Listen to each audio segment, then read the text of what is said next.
Hi I'm doctor Mahi Bharadwaj.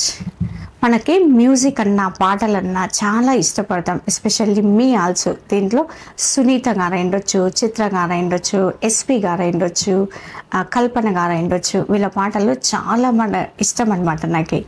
Especially కల్పన గారు ఎవరైతే ఉన్నారో తన మధురమైన గానంతో, అమ్మవారి లాంటి ముఖ వర్చస్సుతో ఆమె పాడే ప్రతి పాట అందరినీ ఆకర్షిస్తుంది, అందరికీ ఆ మాధుర్యం తెలుస్తుంది.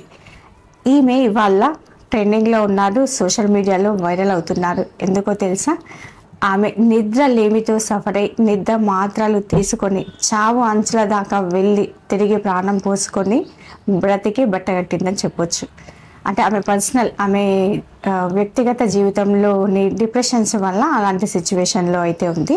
కానీ ఇవాళ యాజ్ ఏ డాక్టర్గా నేనేం చెప్తున్నానంటే, ఒక వర్డ్, ఒక సెంటెన్స్, ఇన్సోమ్నియా అనేది వైరల్ అవుతుంది. వాట్ ఈజ్ ఇన్సోమ్నియా అంటే, ఈ ఇన్సోమ్నియా అనే దానికి ఒక నిర్వచనం ఉంది, ఒక డెఫినేషన్ ఉంది. అది బ్రిటన్ NHS అంటే నేషనల్ హెల్త్ సర్వీస్ చెప్తుంది. అదేంటి అంటే, ఇన్సోమ్నియా అనేది నిద్ర సమస్యలతో బాధపడే వాళ్ళు అనమాట. అంటే వీళ్ళకు రాత్రిళ్ళు నిద్ర పోరు. వీళ్ళు నిద్ర పట్టినా కూడా ఊరికే లేస్తుంటారు. అంటే చిన్న సూది కింద పడినా కూడా వాళ్ళకు మెలకు వచ్చేస్తుంటుంది అనమాట.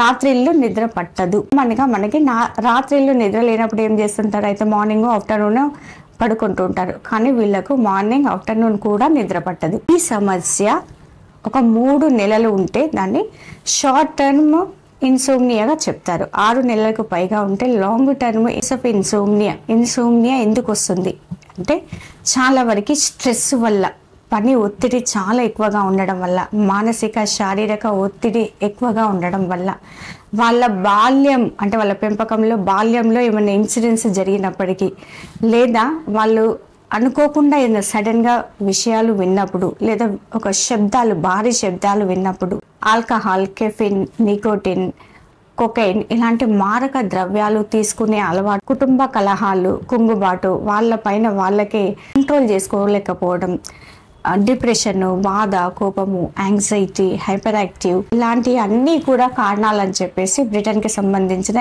NHS అయితే చెప్తోంది.